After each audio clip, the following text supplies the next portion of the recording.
Dedication, honesty, loyalty, commitment. These are qualities that define Brigham Young University football.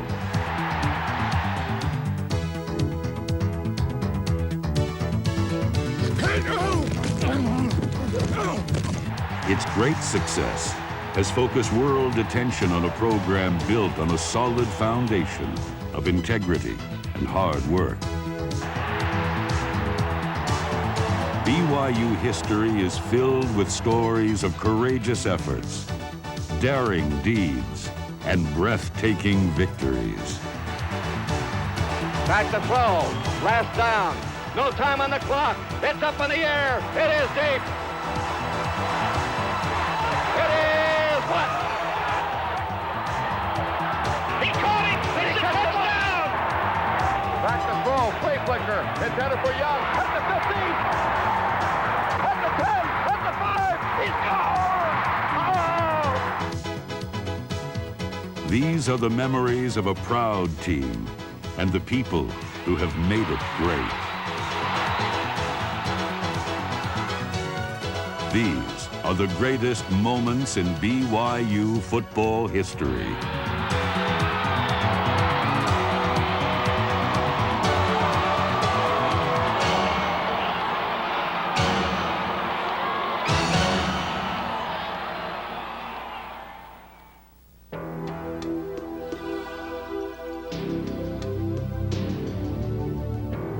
One of the greatest moments in Cougar football history took place in 1990.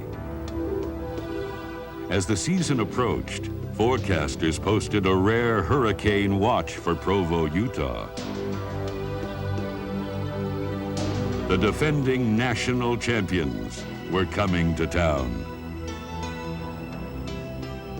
Miami players weren't giving us much respect, and most of the country wasn't giving us much respect, so you know, there was a lot more going into the game riding for us that, you know, we wanted to go in and prove that we were a great team. We could play with the great teams. And the media hype was big, and it was a game that I was very nervous going into because it had been so hyped up. In front of 65,000 fans and a national television audience, Brigham Young set out to dethrone the national champions.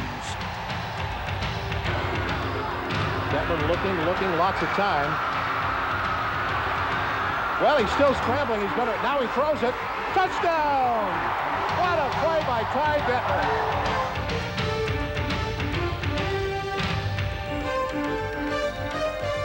Detmer and the Cougars stood tall in the face of Miami's unrelenting pressure.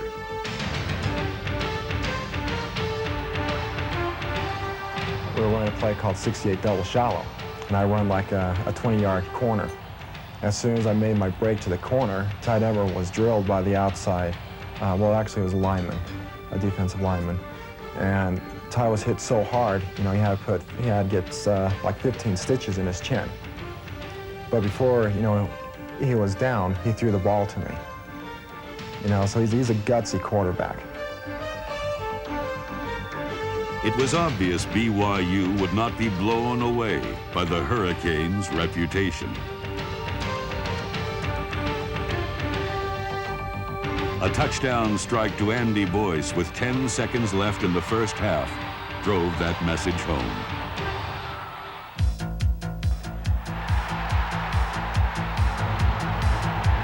Spurred on by the inspired performance of the Cougar defense, BYU fans performed like a 12th man on the field. The atmosphere was electric. I mean, the intensity, you could feel it. I mean, I think you could have been out in the street outside the stadium and still know that something big was going on. No, it was a tight ball game, and I really think the crowd had a lot to do with us winning that game. By the fourth quarter, Miami's heralded quarterback Craig Erickson had been shut down.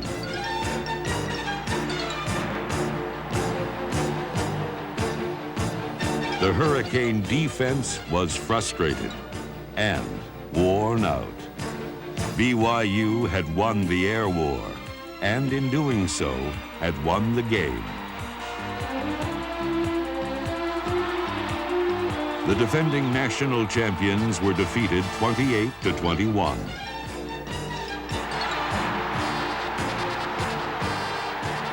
BYU had triumphed, and Ty Detmer was on his way to winning the Heisman Trophy. It was a moment to savor, especially for those who were present for the early and not so glory-filled days of BYU football.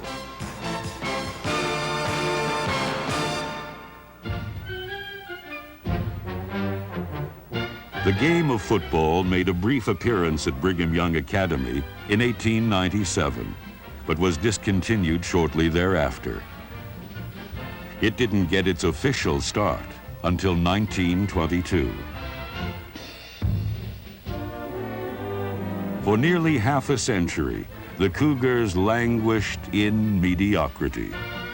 For their first 47 seasons, they averaged less than 3 victories a year. The favorite phrase was, "Wait till next year," and we went for years with that. It's kind of not a battle cry, but is our hope. Great moments were few and far between. It took 20 years to record a single victory over arch-rival Utah. In 1953, the Cougars suffered a hard-fought 33-32 loss to the Utes, but celebrated their heroic effort by carrying coach Chick Atkinson off the field. Moral victories that's what we survived on for years, just coming close. Moral victories aside, the Cougars won a total of 34 games in the 1950s. By the end of the decade, however, there were some signs of life in the program. Coach Hal Kopp had engineered back-to-back winning seasons in 57 and 58. BYU had begun to emerge a little bit as a football entity. It had beaten University of Utah for one of the very few times until that year. And it looked like we had a place to go. We were going someplace. Things were looking up. For the first time in its history, the university had made a real commitment to football. The school's efforts paid off in 1961 when Eldon Fortye was honored as BYU's first All-American. 4 years later, Virgil Carter became the Cougars' first all-WAC quarterback.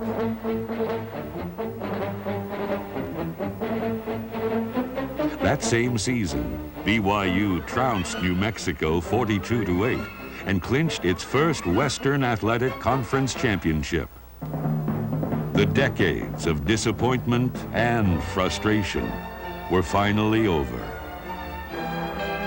The coach of that first championship team was Tommy Hudspeth. He was a fiery, emotional coach who pointed the Cougars in the right direction.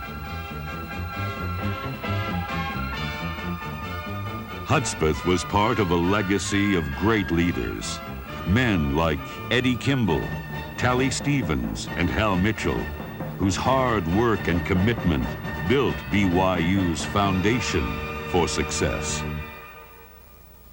In about 1962, we had an opening on the football staff. I was the offensive backfield coach at that time, and we had an opening, and we were trying to run the old balance line single wing.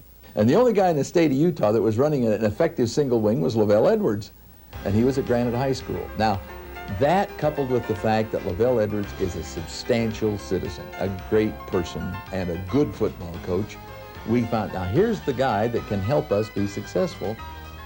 In 1962, BYU's hiring of Lavelle Edwards as an assistant coach hardly made headlines. And 10 years later, Even when Lavelle was named head football coach, the announcement seemed insignificant. Few realized how radically it would change the course of BYU football history. I hadn't realized it at the time, but I was 42 years of age and had been coaching 18 years and only been associated with 4 winning seasons in 18. And then to have them give me the job, I mean, it shows you how bad the job was, I guess. But BYU had a long history of not a lot of success in football. To turn his program around, Lavelle Edwards devised a dramatic new plan. While everyone else in college football ran offenses like the veer and the wishbone, BYU installed a drop-back passing game. Sports writers called it folly, but Lavelle was crazy like a fox. Edwards selected a young assistant coach named Dewey Warren to design the new attack. Ironically, in its first season, the new offense produced the nation's leading rusher in Pete Van Valkenburg. In year number 2, the Cougars added a drop-back quarterback prospect to the roster. He was a Joe Namath clone named Gary Scheide. The aerial attack now had its trigger man. In just 2 seasons, Scheide rewrote the Brigham Young record book and had the Cougars challenging for a WAC championship. Of all the quarterbacks, he was the most streaky, I guess. I don't know if that's a word or not, but he would go like 4 or 5 in a row and not complete a pass, and then he'd hit 8, 9, 10 in a row. He would be absolutely brilliant, and then he would go cold and at times. But when he was hot, he was about as good as anybody we've had. After a rocky start in 1974, the Cougar offense began a hot streak of its own. At mid-season, BYU found itself uncharacteristically in the heat of the WAC title hunt.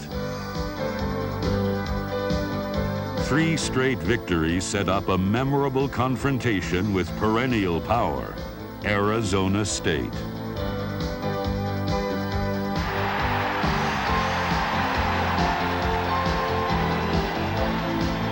There was a real feeling that this could be the year. But it would not be easy. The Sun Devils' WAC reputation was on the line.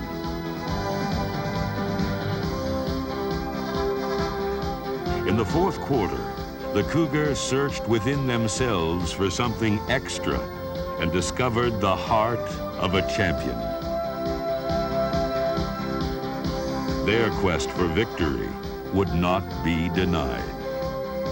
On that day, BYU ended Arizona State's domination of the WAC, 21-18. That represented the first major breakthrough that we had here in our program since I'd been a head coach. Because from then on, for all intents and purposes, we were going to, we would be the conference champions. 2 weeks later, they made their conference title official with a 48-20 triumph over Utah. The Doormats were now champions. Indeed, a new era had dawned.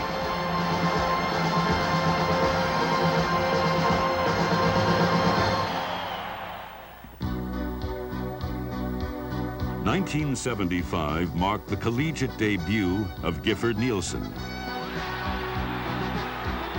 Growing up in Provo, he never wanted to play anywhere else but BYU.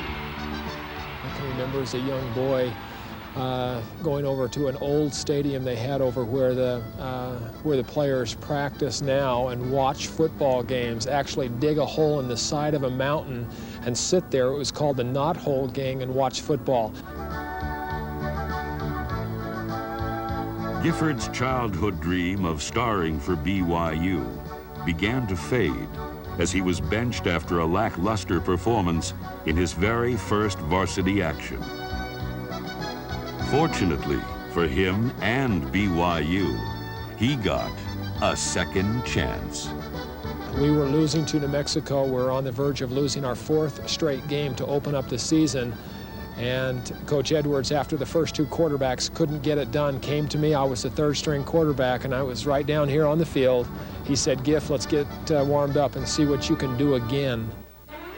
This time, Gifford got it done, leading the Cougars to a dramatic victory over the Lobos.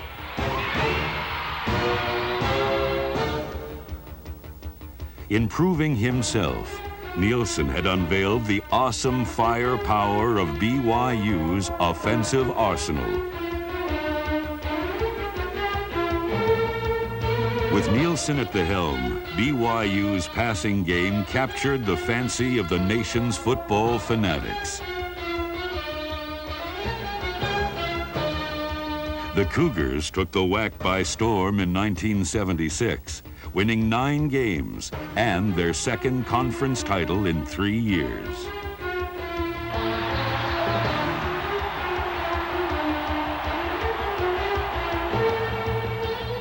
Nielsen, who had always looked the part, was officially named All-American.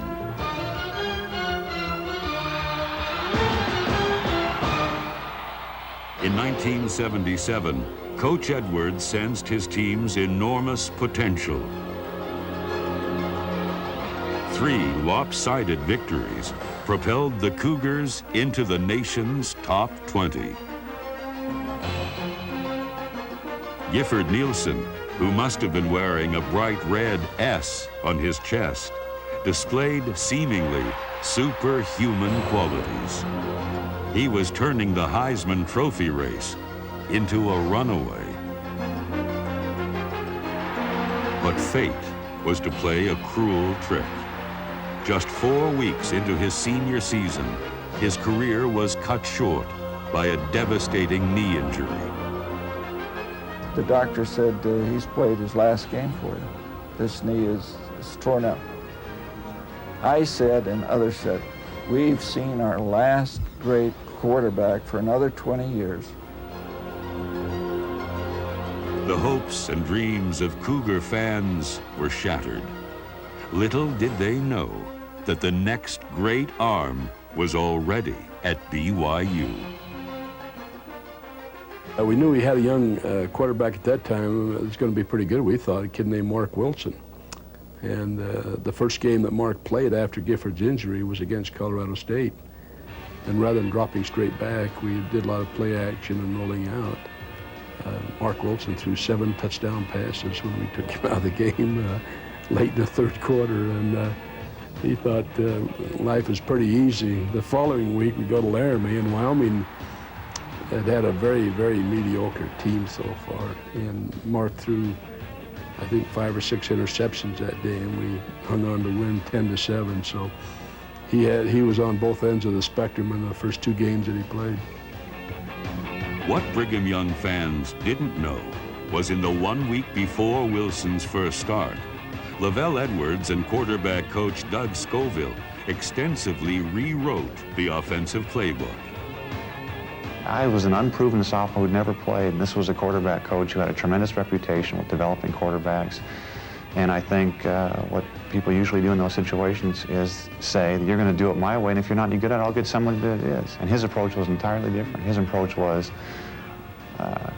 I have a number of things here. Tell me what you like to do and what you're good at, and we'll do those things. And that's exactly what he did. And we stopped doing a lot of things that Gifford did because, frankly, he was better at them than I was. And we focused from that time on things that I was good at, and consequently, we did do well, and I did well, and we kept going forward. With Mark Wilson at the controls, the offense never missed a beat. Future NFL All-Pro Todd Christensen quickly became Wilson's favorite target.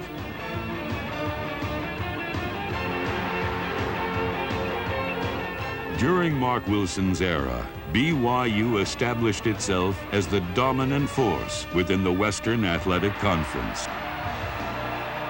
In 1979, the Cougars hoped to take a big step up in national recognition by playing highly ranked Texas A&M in the season opener. BYU had never beaten a nationally ranked team outside the WAC. They had a lot of players that went and played in the pros, and they had 2 or 3 first-round draft picks. So they had a very talented team, and they were justifiably ranked very high, and people really didn't know about us, you know, coming from Provo, Utah. Mark Wilson nearly missed the game because of a burst appendix. Instead, he rallied BYU to victory, throwing the winning TD pass with only 52 seconds remaining. They would not lose another regular season game that year. Mark Wilson was the All-America quarterback and finished 3rd in the Heisman balloting.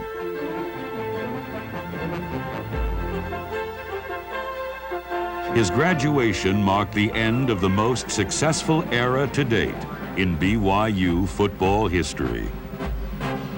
But unlike the gloomy end of Gifford Nielsen's career, BYU fans look forward to 1980 with great anticipation because a brash but gifted youngster named Jim McMahon was waiting in the wings.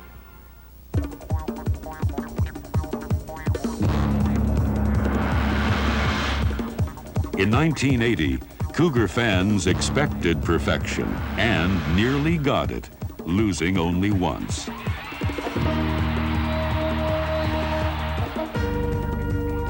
For the first time in its history, BYU won 12 games in a single season.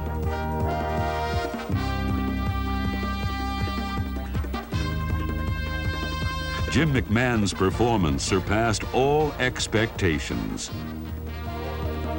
He shattered 71 NCAA records while winning 25 of the 28 games he started at BYU.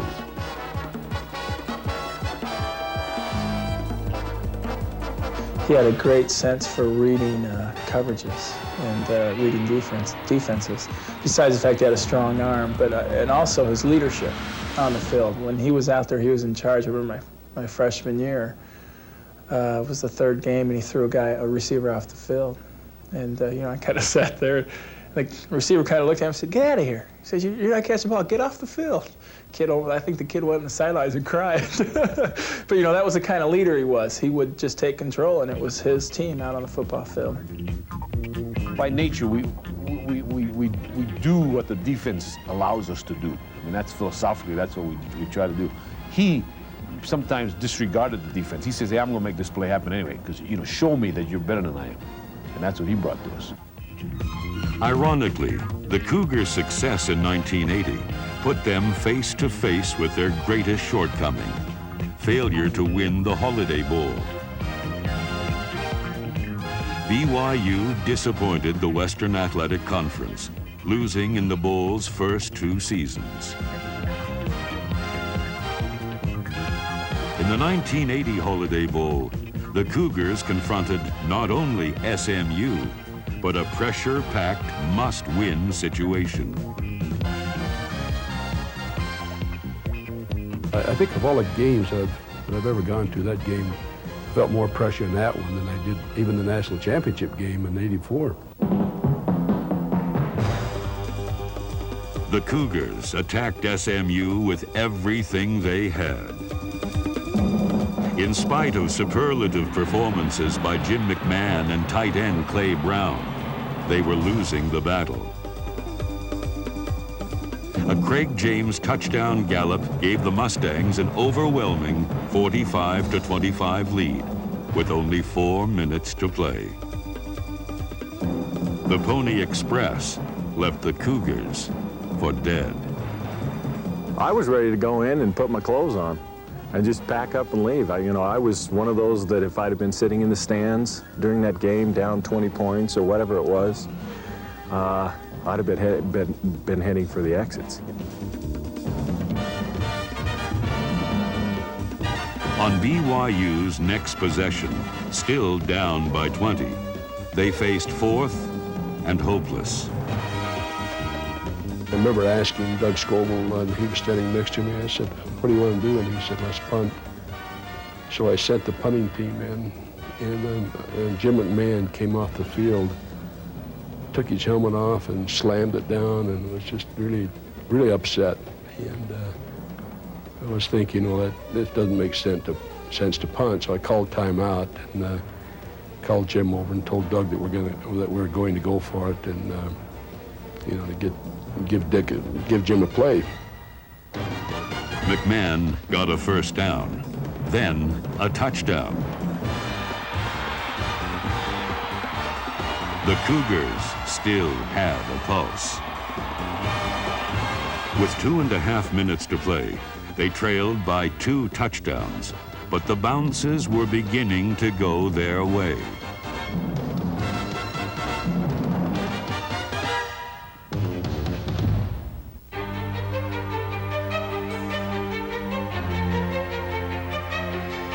Incredibly, it took only 35 seconds for BYU to score.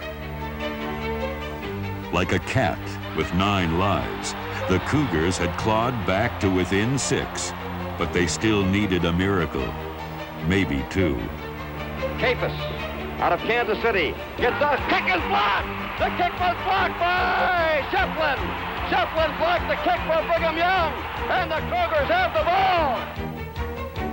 Suddenly, the Cougars had a chance, one desperate chance to pull off the greatest comeback in college football bowl history. Everybody run right to the goal line, all 3 receivers. 3 and 2 wide receivers. Throw it up, yeah. I think a lot of us were on our knees praying, that maybe something would happen. But I just remember the ball being in the air for 10 minutes. I mean, a 50-yard pass took forever to even come down. Back to throw. Last down. No time on the clock. It's up in the air. It is deep. It is what? He caught it. It's a touchdown. Touchdown on the last play. And Brigham Young has won it. A miracle catch. If that had been on network at that time, I think that they would be talking about that like they did the Doug Flutie Hail Mary pass against Miami, because this one is even much more spectacular than that one was.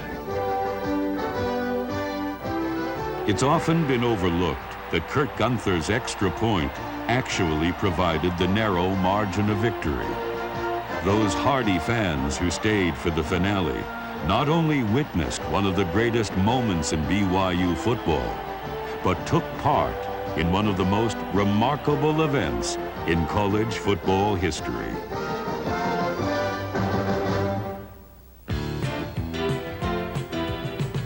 In 1981, the Cougars found themselves in the midst of the hottest title race in WAC history. The University of Hawaii had upset on its mind when BYU came to Honolulu.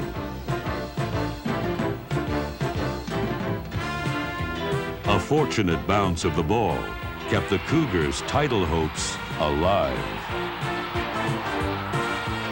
As fate would have it, BYU and Utah would meet in Provo the final week of the season to decide the WAC championship. The largest crowd ever to witness a football game in the Beehive State packed Cougar Stadium for this historic confrontation. Never in this long rivalry had BYU and Utah met to decide a championship. This day would belong to the Cougars. Jim McMahon passed for more than 560 yards and set 7 NCAA records.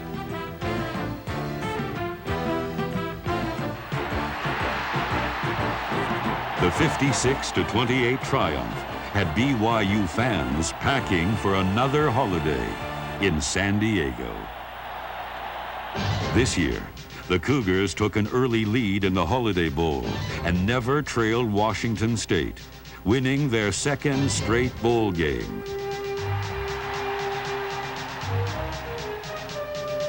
At 12-1, they were once again flirting with the elite powers in college football.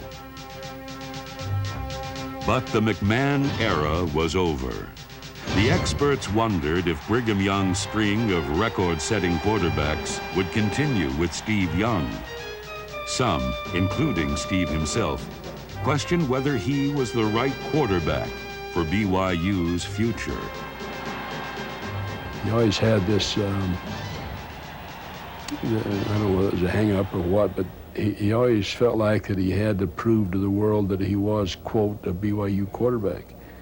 Because I'm sure from his high school coach, from many others, that said, you don't want to go to BYU because you're not, you know, a BYU-type quarterback. What you really should do is go somewhere where they want an option quarterback. Brigham Young fans had never seen a quarterback quite like Steve Young. He quickly silenced his critics while bringing a new dimension to the BYU offense. Steve Young was, I think, probably the best athlete that I've ever coached. Been around. He's a guy that could play professional football as a wide receiver. I think he could play as a running back. I think he could play as a defensive back.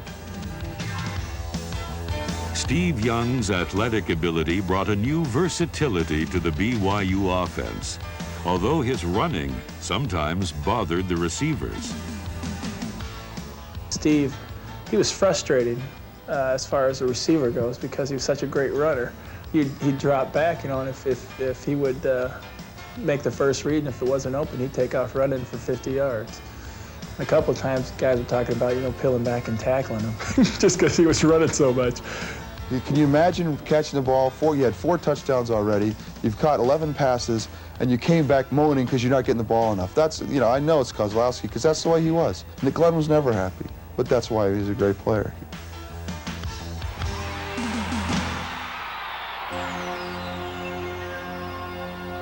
In 1982, the growing prominence of BYU football was reflected in the expansion of Cougar Stadium to seat more than 65,000 fans. For opponents, Provo had become a tough town to play.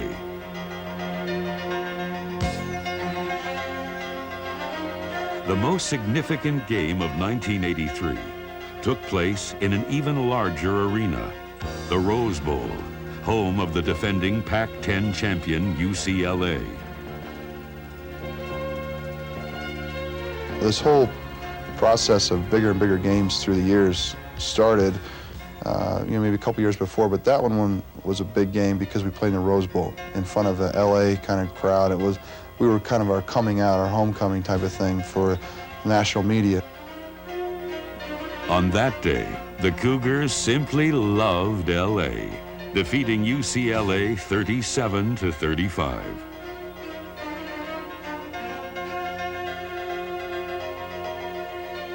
'83 brought consensus All-America honors for Steve Young and for tight end Gordon Hudson.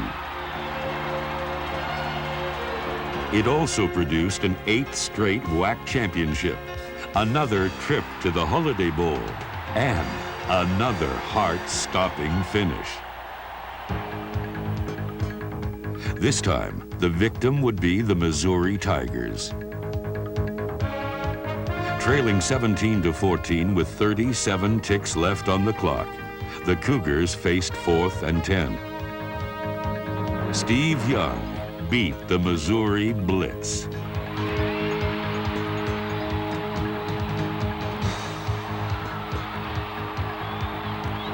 BYU had a new set of downs, but only 31 seconds to find the end zone. The coaches called fake right 28 quarterback screen left, which meant the halfback option pass would be thrown back to Steve Young. When I came out of the timeout, you know, Eddie Sedette ran in and gave this play. And we never called it. We'd practiced it just because it was fun. It was like the last thing, okay, let's do the old throwback and have some fun, you know? And I don't think anyone was really sure how to even do it.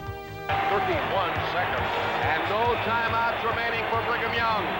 When they called the play in, I told Steve to change it. I said, no way, Steve. I said, change it. Steve said, no, that's the play we got to run. I said, I thought we threw it out, you know? And he said, we got to run it. And I said, oh, boy. I said, now it's all up to me. 51,000 plus here. Brigham Young with the ball, first down. That's one play that I didn't know when they called it. And it wasn't until after it happened that I thought, oh, brother. It's a good thing I didn't know, because that would have probably gone out of my mind. Back to throw, play flicker, intended for Young, at the 15, at the 10, at the 5, he's gone! Oh! Touchdown! I can remember Coach Chow calling the play and, you know, putting my hands in my face and going, what are we doing, you know, something like this. And then after the play was over and we'd scored, you know, patting him on the back saying what a great call it was. I basically handed off and Eddie ran over and I was kind of like trying to find him, and there was a bunch of people and I couldn't see him, and I just kind of wandered around over there hoping that something would happen. All of a sudden the ball flies up and it's going to get intercepted. You know, this guy was waiting on it, you know, and somehow he misses it. And because I thought he was going to hit it, I catch kind of the back end of it barely and run it in. I mean, it was, I don't know how, Norm will tell you it was just, you know, divine intervention, you know, this call, I felt it, you know. I think it was just, we were desperate. This great moment provided the exclamation point, marking the end of Young's career, and left BYU fans believing they'd never experience anything to top this.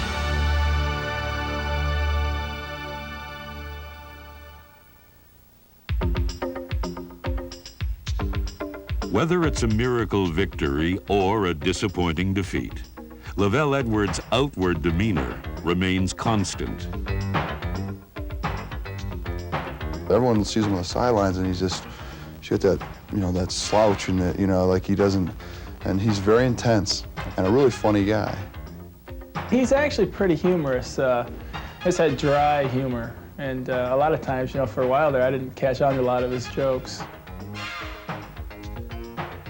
I read somewhere where someone once said that I'm actually a happy guy, I just have never told my face. And I guess that's probably true. The Lavelle Edwards era has become the golden era of BYU football.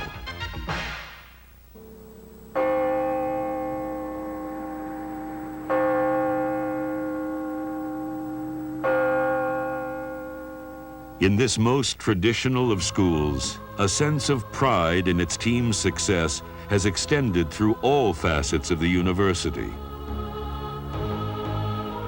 In September of 1984, the campus community wondered if this golden era of excellence would continue. For the first time in years, the Cougars' prospectus was filled with question marks.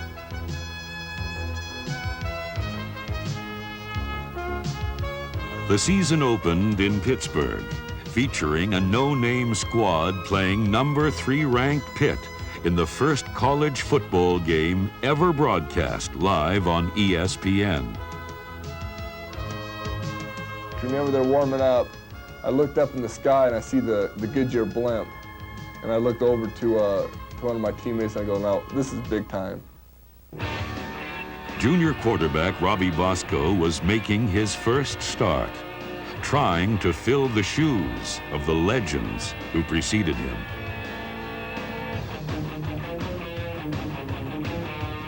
He got off to a rocky start, but never backed off. As if he were cut from the same cloth as Nielsen, Wilson, McMahon, and Young, Bosco took all that Pitt could dish out. With less than 2 minutes to play, BYU trailed by 5. Bosco down the middle. Then he's got Haysbert down there. Haysbert's got it. He's going to score. Touchdown for Brigham Young.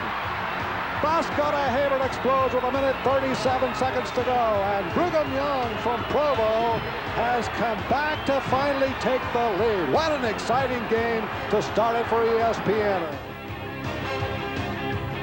In the tradition of the Miracle Bowl of 1980, the Cougars had done it again. Only this time, it was in September against an Eastern power ranked number 3 in the nation. Maybe this team had a future. We were fired up about it, and I think going into spring ball, we all felt like we had a special team and we had a chance at a national championship just because of our schedule. We started talking national championship from the beginning. You know, within the team meetings, the players by themselves, and you know, I think if Coach Edwards heard that, he probably would have said, "Come on, guys, you know, wake up. This is the reality." While the offense provides the thrills, they say defense wins championships. It was no secret that the Cougars' traditionally strong defense enabled BYU to play a wide-open offense. Throughout the 1984 season, it allowed opponents less than 14 points per game and shut them down cold when the game was on the line. All-American defensive back Kyle Morrell, number 5, made the greatest one-on-one defensive play in BYU history in a game-saving goal line stand against Hawaii. Every time I see it, it's unbelievable. And it's like he said, what difference does it make if I was offsides? Because they couldn't have gotten any closer than they were anyway. And it's just one of those instinctive things that I've never seen him try it since. Never seen anybody try it since, but it's just one of those spur-of-the-moment decisions that he made, and it timed out perfectly. You could not have practiced it and timed it out any better than the way it went.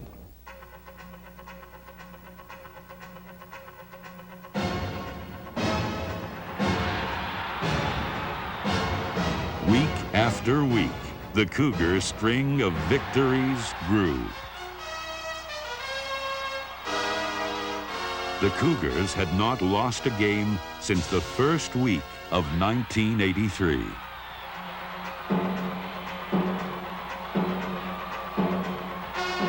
One could sense a special chemistry within this team.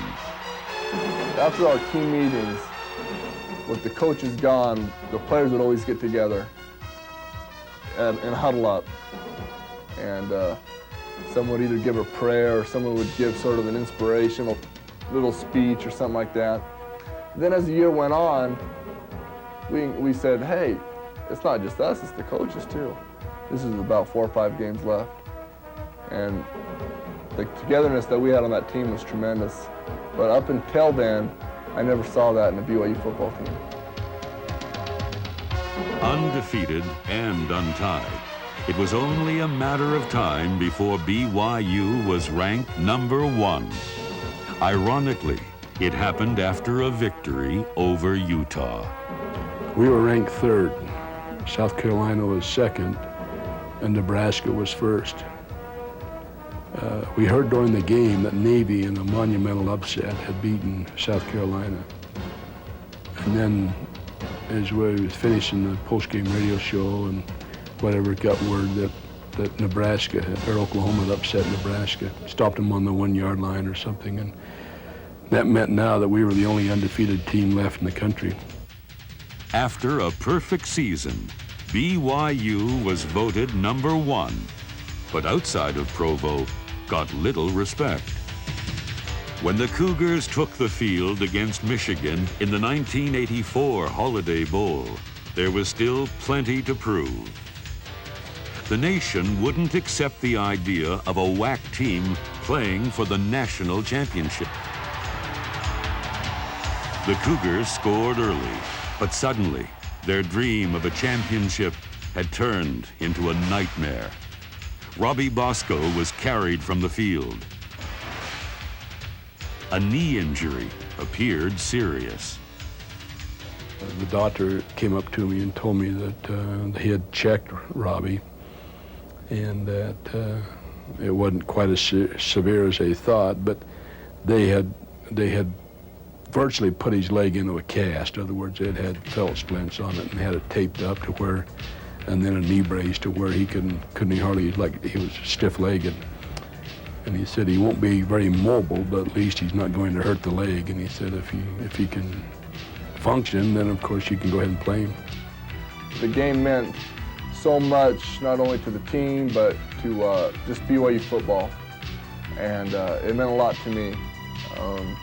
I didn't want to just give up. I wasn't going to let that stop me from helping us have a chance to be #1.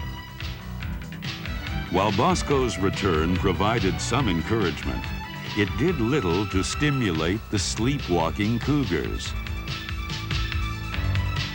It wasn't until BYU trailed 17-10 in the fourth quarter that they got their wake-up call. We knew we weren't playing very well, and we knew that we were blowing our own chances to become #1. And we just kind of had to regroup, get ourselves together, and you know, go down and do the job. A leaping catch by Glenn Kozlowski tied the score at 17.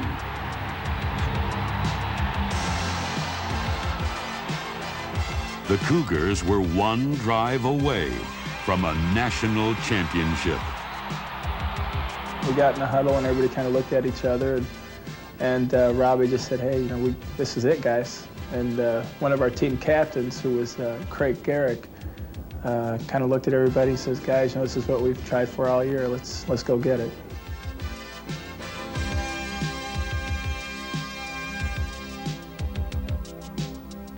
It took Robbie Bosco less than 2 minutes to drive the length of the field and set up the winning touchdown. Finally got down to about a 3rd and 3, 3rd and 4 call on about the 15-yard line.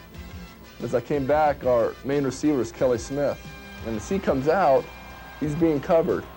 And then they start putting a big rush on the outside, so I kind of step up in the pocket. I saw Robbie scramble, so I took off running towards him, and then I saw Kelly Smith, who caught the winning touchdown, running down the sideline by himself. And I say to myself, "Please, Rob, see him throw the ball."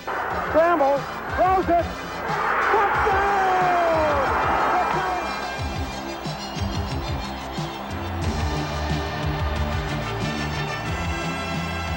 In what must be considered the greatest moment in BYU football history, Brigham Young's 1984 national championship was the ultimate achievement of a program dedicated to excellence and integrity.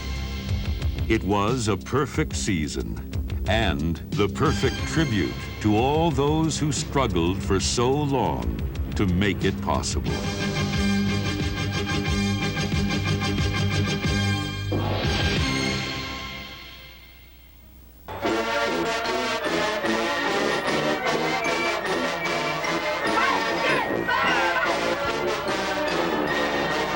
I think everybody would say that BYU is somewhat of a unique place.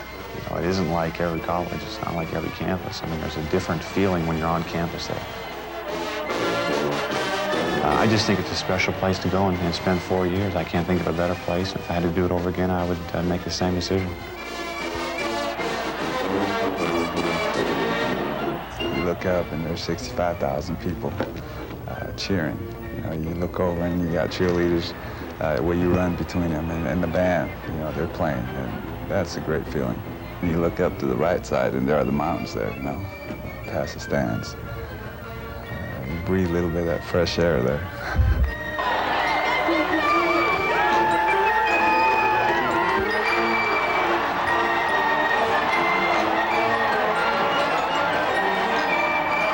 The national championship opened new doors of opportunity for BYU football.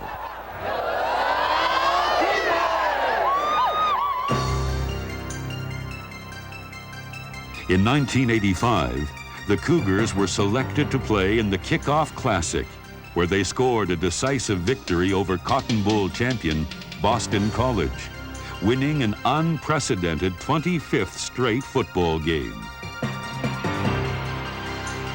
10 consecutive WAC titles and increased national visibility brought well-deserved recognition for the talents of BYU athletes. In 1986, defensive tackle number 99, Jason Buck, became the first BYU player ever to win the Outland Trophy, presented to the outstanding interior lineman in all of college football. In 1989, offensive lineman Mo Elawanibi won the Outland as well. Despite the amazing record of BYU quarterbacks, none had ever won the Heisman Trophy. It took a fair-haired kid from Texas, one with a slingshot arm and the heart of a lion, to claim the most prestigious award in all of college football.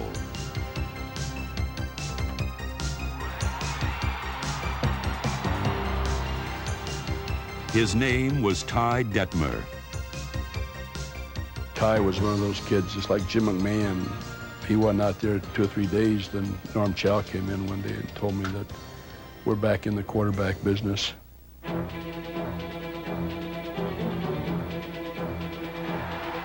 From the beginning, Detmer had a flair for the dramatic.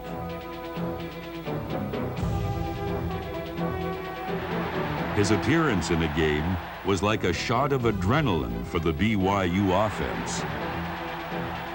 He seemingly played with a sixth sense that enabled him to instantly identify and exploit a defense's Achilles heel. Ty Detmer understands what he wants to accomplish in this offense. He knows that he's not supposed to get greedy. He's supposed to take what a defense will give him, be happy with that, but then when the opportunity comes to strike, you hit it, and you hit it big.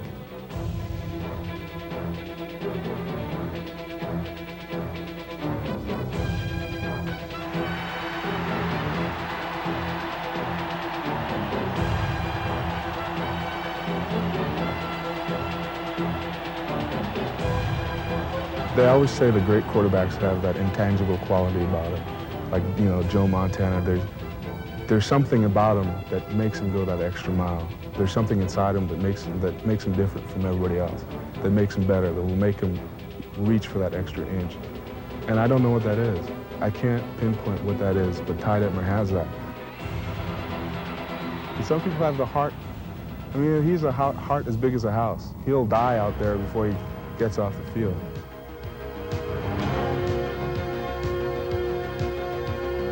Despite his boyish looks, Detmer was the ultimate field general.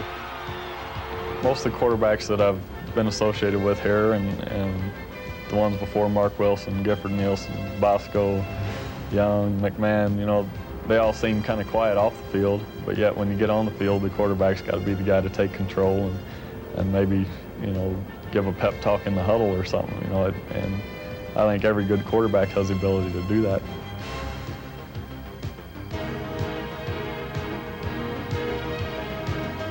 In 1990, he passed for more than 5,000 yards, becoming the most prolific passer in NCAA history.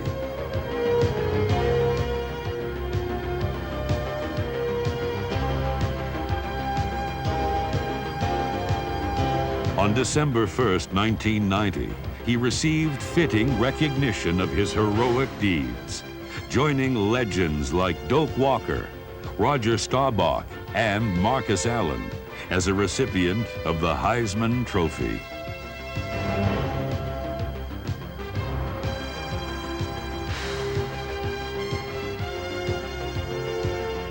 It was truly another great moment in BYU football history.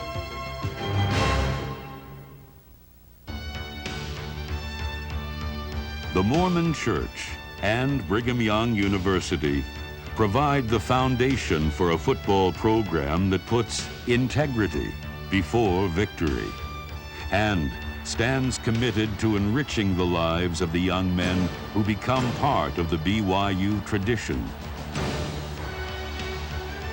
Sports are a lot like life. You're judged in life by how successful you are.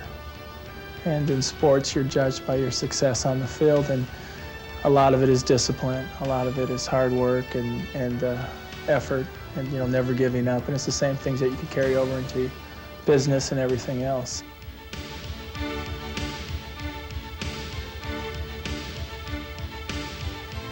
I know without our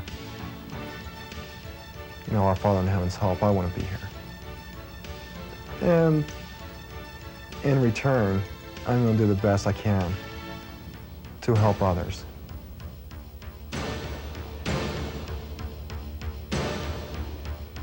Lavelle is the guy that runs the show, and you can talk about all the different people who have come through here. He's the only constant, and he's the only constant for the last 20 years, and it's always the same feeling. People come in from all walks of life, and he takes them all, and everyone leaves feeling like, oh, Lavelle's he's like my dad, and he makes me feel good, and he makes me play great football. As Lavelle Edwards enters his third decade as head coach, the program continues to flourish and will provide countless more great moments in BYU football history.